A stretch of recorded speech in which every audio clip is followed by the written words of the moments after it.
Hoje vamos falar de um assunto de extrema importância. Estamos iniciando um mês de combate, prevenção e conscientização a um assunto de extrema importância e que quase nunca é falado: HIV/AIDS. Ao longo do vídeo, vamos falar um pouco sobre a epidemia, sobre conscientização e nos livrarmos um pouquinho de alguns estigmas e de alguns preconceitos que carregamos. Dezembro Vermelho. Vamos bater um papo?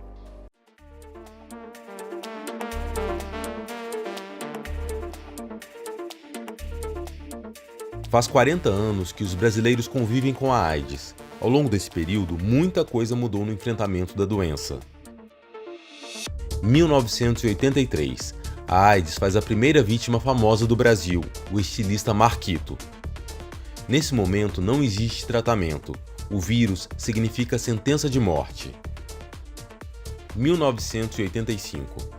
O Ministério da Saúde cria o Programa Nacional de Controle de Doenças Sexualmente Transmissíveis e AIDS, tornando o HIV oficialmente uma questão de saúde pública.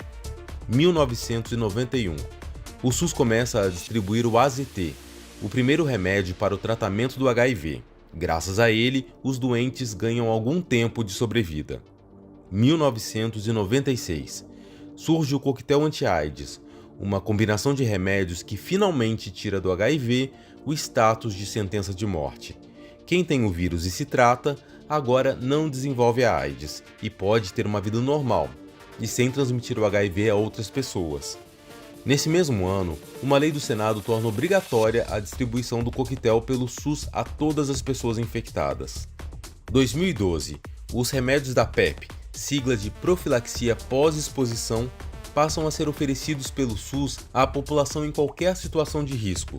É uma espécie de pílula do dia seguinte. A pessoa que se expôs ao vírus toma a PrEP durante 28 dias e assim não se infecta. 2014.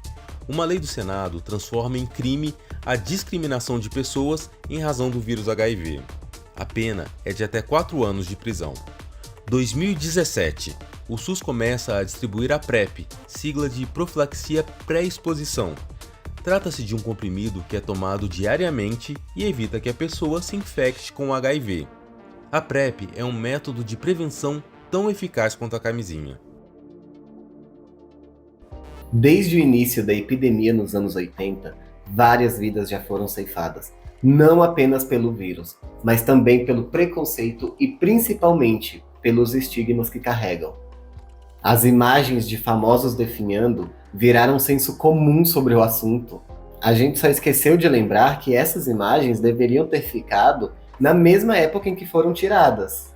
As pessoas precisam entender que as imagens nas capas das revistas de Renato Russo e Cazuza ficaram lá atrás. Elas não representam hoje as pessoas que lutam por essa causa e as pessoas que merecem ter uma vida reconhecida, além desses estigmas que não são reais. E falando em estigmas, o primeiro que eu lembrei foi esse daqui, que fala sobre a surpresa de heterossexuais com o diagnóstico, mesmo depois de 30 anos que a epidemia já aconteceu. E uma das primeiras informações que já tiramos no início do artigo é que 49% das infecções por HIV se dão por relações de homens heterossexuais.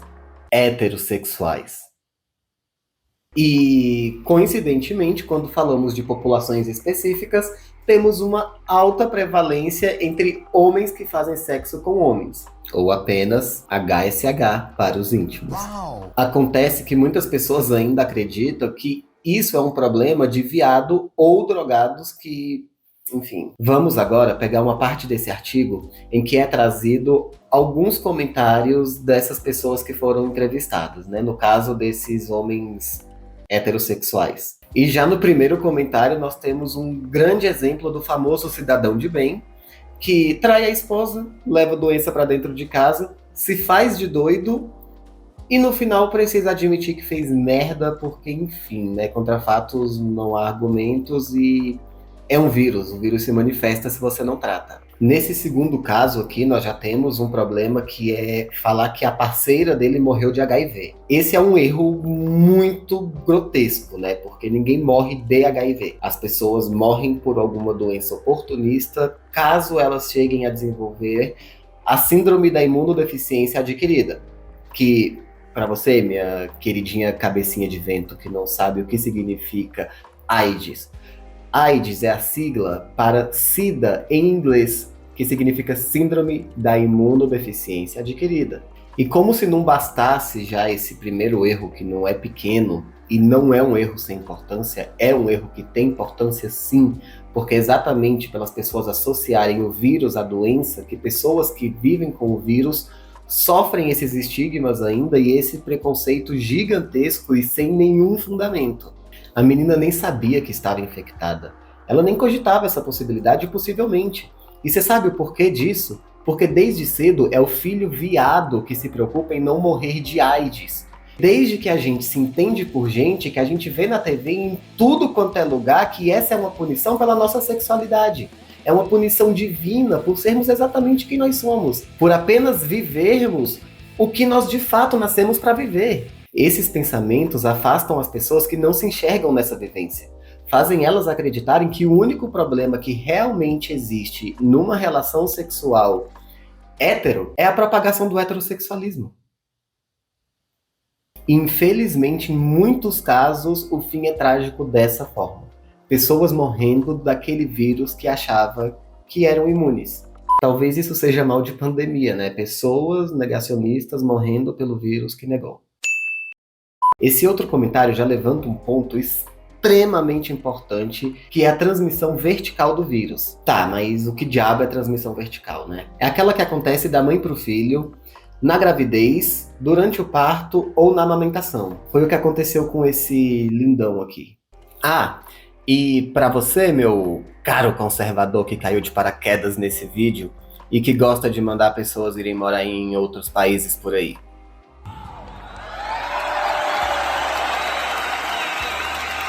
E isso em 2015, hein? Mas é aquela coisa que vocês mesmos falam. Em Cuba só tem 3 coisas que funcionam. É a segurança, é a educação e exatamente a saúde. Aí você juntou 2, que é o ensino de medicina. É isso que atrai, é barato e funciona. A saúde de Cuba, mesmo sem recurso, continua funcionando. A coincidência entre o número de infectados héteros e de homens que fazem sexo com homens se dá exatamente porque esse grupo não se delimita a homens gays e bissexuais, como já vi muita gente falando por aí. Ele abrange homens que fazem sexo com homens, independente de como você define a sua sexualidade. Essa é a famosa galera discreta e fora do meio que perseguem todos os viados em aplicativo. Mas a questão principal aqui é que você entenda que o vírus não tem cor, raça, gênero, sexualidade ou qualquer outra característica que te faça ser o alecrim dourado da imunidade. Aprendam essas expressões e nunca mais esqueçam. I igual a I e 1 igual a 1. Segundo a OMS, uma pessoa indetectável é igual a uma intransmissível. Ou seja, a pessoa que vive com o vírus, mas está indetectável, ela não vai transmitir o vírus, mesmo que ela faça uma relação sexual desprotegida com seu parceiro. E uma pessoa que não vive com o vírus é igual a uma pessoa que vive com o vírus, mas está em tratamento e indetectável. É o que chamamos de cura paliativa. Então, meu amor, para de besteira e não deixe de ser feliz por preconceito. Apesar da fase latente mais pesada da epidemia ter acontecido ali nos anos 80 e nos anos 90, ainda tem muita luta pela frente. A luta e o combate continuam. Nos últimos anos, o Brasil, que é referência no tratamento de HIV/AIDS no mundo, sofreu um desmonte da máquina pública. Sofreu um desmonte da máquina de saúde também com relação às ISTs. Inclusive, o termo HIV/AIDS foi retirado do nome da pasta no Ministério. Não podemos permitir que atrocidades como essas continuem se repetindo. Inclusive, precisamos lutar muito contra falas preconceituosas, tipo essa daqui. O próprio Alexandre Garcia, que eu ouço sempre, né, nos seus comentários diários, ele fala que a esposa dele, que é obstetra, certo? Atendeu uma mulher que começou com o primeiro filho com 12 anos de idade, o outro com 15, e no terceiro, que a esposa dele atendeu, o terceiro filho, ela já estava com HIV. Ele quer ajudar a combater. Uma pessoa com HIV, além do problema sério para ela, né, é uma despesa para todos aqui no Brasil. Aqui temos 2 pontos. A primeira é que a infecção pelo vírus não tem nada a ver com promiscuidade. Se você não transa, meu amor, o problema é seu. E o segundo é que pessoas que vivem com o vírus e precisam de tratamento não são despesas para o Estado. Nenhuma pessoa que necessite da máquina pública para sobreviver e que precise de um tratamento custeado pelo governo ou pelo Estado vai ser uma despesa desnecessária. Essa pessoa precisa de auxílio e nós temos o auxílio a ser prestado. Então esse auxílio tem que ser dado para ela e sem ser considerado uma despesa. Isso é um falso moralismo gigantesco. Trabalhando com educação, nós vamos conseguir trabalhar com prevenção efetiva. A propagação desse tipo de fala gera também esse tipo de coisa. Não é possível que, mesmo depois de todo o avanço científico que já tivemos com relação a esse assunto, ainda tenham pessoas morrendo de algo que tem uma cura paliativa. A questão da adesão ao tratamento ainda é algo sério, ainda é um assunto que precisa ser cuidadosamente tratado. As pessoas que moram em bairros de classe média alta ou classe alta, não vão ter o mesmo tipo de acesso ao tratamento que pessoas que são da classe baixa e que moram na periferia, por exemplo, vão ter. O tratamento com essas pessoas, inclusive dentro dos hospitais, são muito diferenciados e muitas vezes atrasam o tratamento dessas pessoas, se não afastam essas pessoas de um tratamento indefinitivo. Se vocês derem uma pesquisada rápida no Google, vocês vão ver relatos de pessoas falando sobre preconceitos que sofreram dentro de unidades de saúde no início do tratamento. Questões de racismo severas. Além de já ser considerado uma doença de viado, você ainda ser preto? Como assim, meu amor? Você é preto, viado e uma pessoa que vive com HIV? Não dá. A gente não está preparado para aceitar uma pessoa dessa na nossa sociedade. Com o tamanho que o Brasil tem no assunto, deveríamos ser a maior referência do mundo, além do tratamento, mas também na prevenção por PEP e PrEP. PEP é a profilaxia pós-exposição, ou seja, você passou por uma situação de risco e procura uma unidade de saúde para tomar a medicação em até 72 horas após a situação de risco que você teve. Você vai tomar a medicação durante 28 dias e no final se repete o exame e espera-se que o vírus não tenha conseguido se fixar no seu sistema imunológico. Já a PrEP é a profilaxia pré-exposição, ou seja, você não precisa ter passado por alguma situação de risco para que você tome ela. Ela é mais uma prevenção combinada com a camisinha. Gente, pesquisem, corram atrás da informação. Hoje temos solução para quase todos os problemas causados pela epidemia do HIV. Talvez não sejam soluções definitivas ou da forma que gostaríamos, mas ainda são soluções que podem te salvar da infecção ou te ajudar a descobrir que existe vida pós-diagnóstico.